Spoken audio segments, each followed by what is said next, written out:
ಮಾಡ್ತೀನಿ ನೀನು. ನಿನ್ನಲ್ಲಿ ಮಾನ ಮರ್ಯಾದೆ ಇತ್ತಂದ್ರೆ 2010 ಏನು ಖರ್ಚು ವೆಚ್ಚಿತ್ತು, ಈಗಿನ 2025 ಏನು ಖರ್ಚು ವೆಚ್ಚ ಐತೆ ರೈತಂದು ಅದು 3 ಪಟ್ಟು ಬೆಲೆ ನಿಗದಿ ಆಗ್ಬೇಕಂತೇಳಿ ನೀನು ಬಾಯಿಗೆ ಹೇಳ್ತಿ. ಮಾಡಿರ್ತಕ್ಕಂಥದ್ದೇನು ಮಂಜಿನ ಕೆಲಸನ ಮೋದಿಯವರು.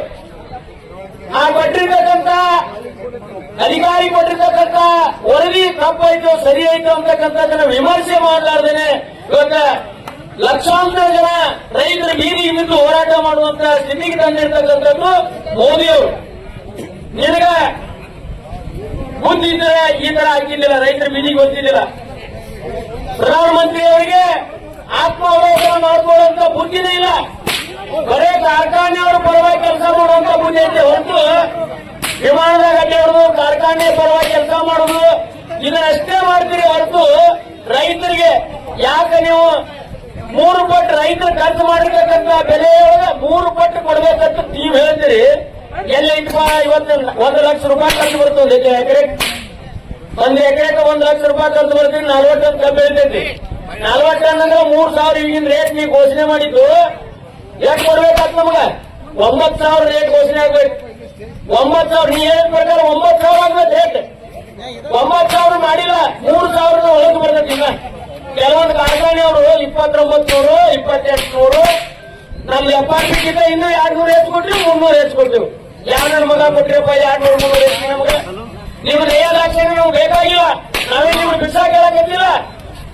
ನೀವು ಮಾಡ್ತಾ ಇರ್ತಕ್ಕಂಥದ್ದು ಸಂಪೂರ್ಣವಾಗಿ ಎಲ್ಲಾ ರೈತರನ್ನ ಕಗ್ಗೊಲೆ ಮಾಡಕತ್ತೀರಿ, ಪ್ರಜಾಪ್ರಭುತ್ವ ಕೊಲೆ ಮಾಡಕತ್ತೀರಿ. ನೀವು ಮಾಡ್ತಾ ಇರ್ತಕ್ಕಂಥ ಕಾನೂನು ನಿಮ್ಮ ಪರವಾಗಿ ಇದಾವೆ ಹೊರತು ಯಾರ ಪರವಾಗಿನೂ ಕಾನೂನು ಇಲ್ಲ. ರೈತರ ಪರವಾಗಿ ಕಾನೂನು ಮಾಡಿಲ್ಲ. ಇನ್ನು ಮೇಲೆ ನಾವು ಸರ್ಕಾರಗಳನ್ನ ಗಂಡು ತೆಗೆಯುವಂತ ಕೆಲಸ ಮಾಡ್ತೀವಿ. ಇವತ್ತಿನಿಂದ ಪ್ರತಿಜ್ಞೆ ಮಾಡ್ತೀವಿ ನಾವು ಎಲ್ಲಾ ರೈತರು. ಮಾಡೋಣ ಪ್ರತಿಜ್ಞೆ. ಸಕ್ಕರೆ ಕಾರ್ಖಾನೆ ಮಾಲೀಕರಿಗೆ ಯಾರಿಗೂ ಓಟ್ ಹಾಕಂಗಿಲ್ಲ ಪ್ರತಿಜ್ಞೆ ಮಾಡೋಣ ಬೇಡ. ಒಂದು ಕಡೆ ಬಂಡವಾಳಶಾಹಿಗಳು ಮತ್ತು ಬಂಡವಾಳಶಾಹಿಗಳು ಅಧಿಕಾರ ಎರಡು ಒಂದೇ ಕಡೆ ಇದ್ರೆ ನಮ್ಮ ರೈತರ ಬದುಕು ಎಂದೂ ಹಸನ ಆಗಕ್ಕೆ ಸಾಧ್ಯ ಇಲ್ಲ. ಅವ್ರನ್ನ ಫ್ಯಾಕ್ಟರಿ ಮಾಲೀಕ ಏನಾದ್ರು ಇದ್ರೆ ಅವ್ರನ್ನ ತತ್ಕ್ಷಣ ಅಧಿಕಾರದಿಂದ ಕೆಳಗಿಳಿಸುವಂತ ಕೆಲಸ ಮಾಡಬೇಕು. ಅಧಿಕಾರದಿಂದ ಅವ್ರು ಕೆಳಗಿಳಿದ್ರೆ ಮಾತ್ರ ಸಾಮಾಜಿಕ ನ್ಯಾಯ, ಭದ್ರತೆ, ಬಡವರ ಪರವಾಗಿ ಮಾತೆತ್ತಿದ್ರೆ ಸಿದ್ದರಾಮಯ್ಯನವರೇ ನಿಮ್ಗೆ ಮಾನ ಮರ್ಯಾದೆ ಐತಲ್ರಿ. ಮಾತೆತ್ತಿದ್ರೆ ನಾನು ಹಿಂದುಳಿದವರ ಪರವಾಗಿ ಬಡವರ ಪರವಾಗಿ ನಿಲ್ತೀನಿ ಅಂತ ಹೇಳ್ತೀರಲ್ಲ. ರೈತರು ಕಣ್ಣೀರ ಕೈ ತೊಳಗಿತ್ತು ಪುಣ್ಯಾತ್ಮ ಎಲ್ಲಿ ಮಾತೆತ್ತಿ ನಾನು ನಂಜುಂಡಸ್ವಾಮಿ ಅವ್ರ ಕೆಳಗಡೆ ಕೆಲಸ ಮಾಡಿನಪ್ಪ ಅಂತ ಹೇಳ್ತಿ.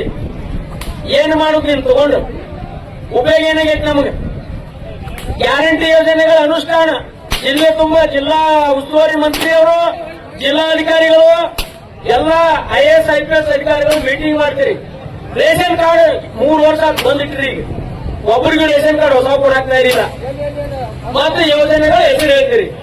ಈ ಎಲ್ಲ ಯೋಜನೆಗಳು ನಿಮ್ಮ ಕುಟುಂಬಗಳ ಭರ್ತಿ ಮಾಡ್ಕೊಳಕ್ ಏನಿಗ ಪಾಯ್ಖಾನೆ ಆಗು, ಪೈಪಿಣಿ ಆಗು, ಇನ್ನೊಂದೆಲ್ಲ ಜಾಗದಾಗ ಹೋಗಿ ರೊಕ್ಕ ಗಾಳಿ ಮಾಡಿ ಇಲಾಖೆದೆಲ್ಲ ಮಾಡಿರಿ ನೀವು. ಈ ಯೋಜನೆಗಳು 1,50,000 ಪಗಾರ ತಗೋತೀರಿ. 4 ನನ್ನ ಮಕ್ಕಳಿಗೆ 224 ಮಂದಿ MLAಗಳು 1,50,000 ಪಗಾರ ಸಾಲಲ್ಲ ಅಂತೇಳಿ ತಂದಿರ್ತಕ್ಕಂಥ ಅನುದಾನದೊಳಗೆ ಯಾವ್ದಾರ ಕಾಮಗಾರಿ ಕೆಲಸ ಹೊಸ ಅಭಿವೃದ್ಧಿ ಕೆಲಸ ಮಾಡ್ಬೇಕಾದ್ರೆ 40% ತಗೋತೀರಿ. ನಾಚಿಕೆ ಬರ್ಬೇಕು ನಿಮ್ಗೆ. 40% ಕೊಟ್ರನ್ನ ಕಾಂಟ್ರಾಕ್ಟರ್ಗಳು ಕೆಲಸ ಕೊಡ್ತೀರಿ. ರೈತರು ದಯಮಾಡಿ ಏನು ನೀವು ನಿಂತಿಲ್ಲ ಅಲ್ಲೇ ಕೂತ್ಬೇಕು, ಕುಂದ್ರಬೇಕು, ಕೈ ಮುಗಿತಿ ನಿಮ್ಗೆ ಕಾಲು ಹಿಡ್ಕೋತೀವಿ, ಕೂತ್ ಬಿಡ್ತವೆ. ನಿಮಗೆ ಬೇರೆ ಬೇರೆ ಚಳವಳಿ ಮಾಡೋನು, ಆದ್ರೆ ನಾವು ಇರ್ತಕ್ಕಂಥ ಶಿಸ್ತುವಾಗಿರ್ಬೇಕು, ಶಿಸ್ತಿನ ಸಿಪಾಯಿಗಳಾಗಬೇಕು. ನಂಜುಂಡಸ್ವಾಮಿ ಅವರು ಹೇಳಿದಂಗೆ ನಾವೆಲ್ಲರೂ ಸರ್ಕಾರಕ್ಕೆ ಪಾಠ ಮಾಡುವಂತವ್ರು. ಇವತ್ತ IAS IPS ಆಗಿರ್ತಕ್ಕಂಥವ್ರು ಕನ್ನಡ ಶಾಲೆ ಒಳಗ ABC ಅಂತ ಕ್ಲಾಸ್ ಮಾಡಿರ್ತಾರೆ.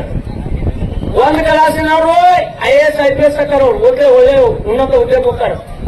2ನೇ ಕ್ಲಾಸ್ನವರು ಕ್ಲಾರ್ಕು, ಹೆಡ್ ಕಾನ್ಸ್ಟೇಬಲ್ ಮತ್ತೆ ಇನ್ನೇನೋ ಆಗಿ ನೌಕರಿ ಮಾಡ್ತಾರೆ.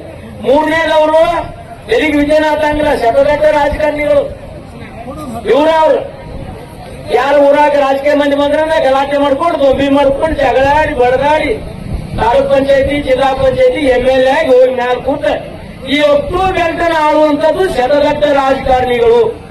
ಈ ರಾಜಕಾರಣಿಗಳಿಗೆ ಬುದ್ಧಿನೇ ಇಲ್ಲ. ಇವ್ರಿಗೆ ಬುದ್ಧಿ ಇತ್ತಂದ್ರೆ ಹಿಂಗಾಗಿತ್ತು ನಮ್ಮ ಪರಿಸ್ಥಿತಿ.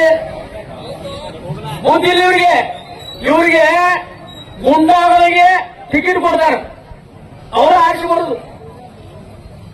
ಈ ದೇಶದ ಗೃಹ ಮಂತ್ರಿ ಯಾರಪ್ಪ? ಅಮಿತ್ ಶಾ. ಗಡಿಪಾರ ಅಂತ ಮಗ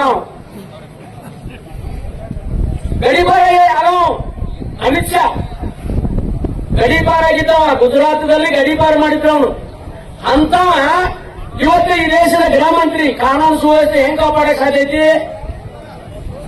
ಈ ದೇಶದೊಳಗ ಯಾರು ಗಡಿಪಾರ ಆಗ್ಯಾರ, ಯಾರು ಕೊಲೆಗಳನ್ನು ಮಾಡ್ಯಾರ, ಯಾರ ದುರಾಚಾರ ಮಾಡ್ಯಾರ, ಯಾರ ಅಕ್ರಮ ಆಸ್ತಿ ಗಳಿಕೆ ಮಾಡ್ಯಾರ, ಅವರೆಲ್ಲರೂ ಉನ್ನತ ಹುದ್ದೆಯೊಳಗಾರ.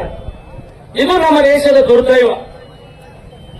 ನಾವು ರೈತರು ನಮಗ್ ಬೆಲೆ ಬರವಲ್ಲ ಅನ್ನೋದು ಇವ್ರು ಹೆಣಕೊಳ್ಳೋದು. ನಾವು ಕುತ್ಕೊಂಡು ರೈತರ ಕಾಪಾಡ್ತೀವಿ, ಎಲ್ಲಾ ರೈತರನ್ನು ಉದ್ಧಾರ ಮಾಡ್ತೀವಿ, ನಾವು ಹಂಗ್ ಮಾಡ್ತೀವಿ, ನಾವು ಹಿಂಗ್ ಮಾಡ್ತೀವಿ ಅಂತೀರಿ.